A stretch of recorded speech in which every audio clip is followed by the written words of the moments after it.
Bertrand Stalder, bonjour. Bonjour Ariane. Bon, je l'ai bien dit? Très bien. Alors Bertrand, tu es président du groupe Se Loger. Tu interviens, tu donnes une conférence sur l'impact de la digitalisation sur le comportement des vendeurs tout à l'heure au RENT. Qu'est-ce que tu peux me dire? Et alors c'est un échange d'ailleurs avec Christine Fumagalli, présidente du réseau Orpi, où justement on va essayer d'expliquer un petit peu notre perception de cette digitalisation du vendeur et quel impact cela a à la fois pour les agents immobiliers, un réseau comme Orpi par exemple, ou pour les portails tels que Se Loger, quel rôle on veut jouer en ce domaine-là. Bon, alors c'est quoi tes perceptions? Eh bien, d'abord que le vendeur se digitalise véritablement fortement. On a beaucoup parlé, on s'est beaucoup focalisé sur l'acheteur, sur le locataire, aussi bien portail que réseau d'agents immobiliers ou agents immobiliers. Et puis en fait, on s'aperçoit que ce vendeur-là, il a un parcours un petit peu complexe aussi, long, sur le digital, et que finalement de plus en plus la captation de mandats, la valorisation de son savoir-faire et son expertise locale pour un agent immobilier, elle se passera sur le digital. C'est déjà bien entamé, mais ça ne fait que s'accélérer.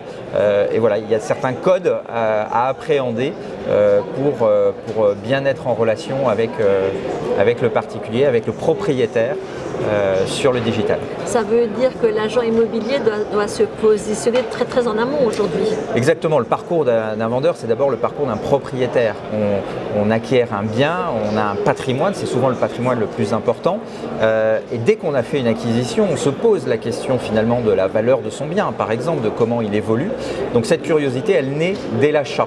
Et elle ne cesse de durer. Il y a des gens par exemple qui peuvent être abonnés à des alertes sur les estimations immobilières pendant des années. Voilà, donc ce parcours-là, il n'est pas forcément vendeur immédiatement, mais il est très long, ça peut durer, comme je l'ai dit, plusieurs années.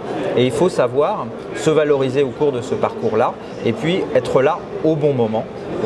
Lorsque le propriétaire va décider ou a besoin de rentrer dans un projet de vente. Bon, alors comment on s'y prend?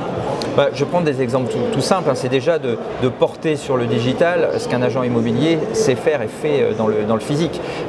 On a une agence immobilière, on va présenter sa vitrine, on va essayer de bien aménager son agence, bien présenter son profil d'agence sur par exemple les portails sont des éléments importants.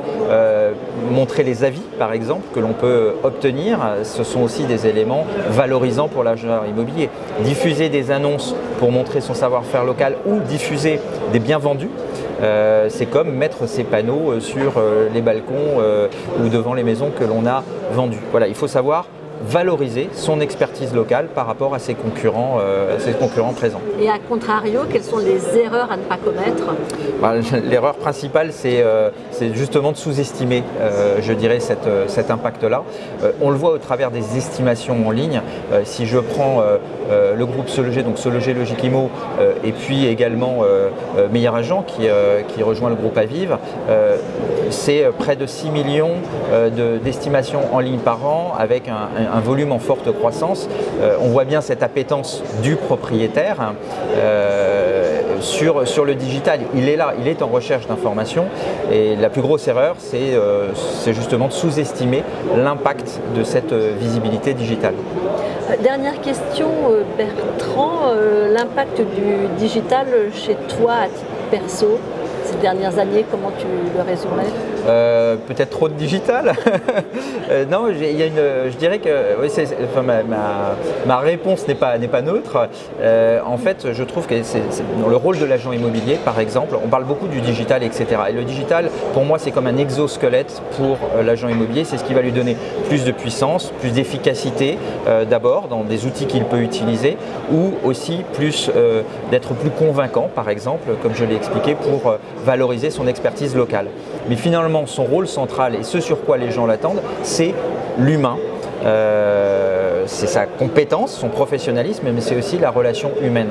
C'est pour ça que je suis convaincu que c'est un métier d'avenir et qu'il se marie bien avec le digital. Donc, ce que je mettrais en avant, plus que l'innovation digitale, qui est là, qui est fondamentale, c'est le rapport à l'humain et que c'est un équilibre entre les deux qui, à mon avis, dans notre vie quotidienne, là je parle des agents immobiliers, mais c'est vrai pour tout, est capital. Merci beaucoup Bertrand. Merci.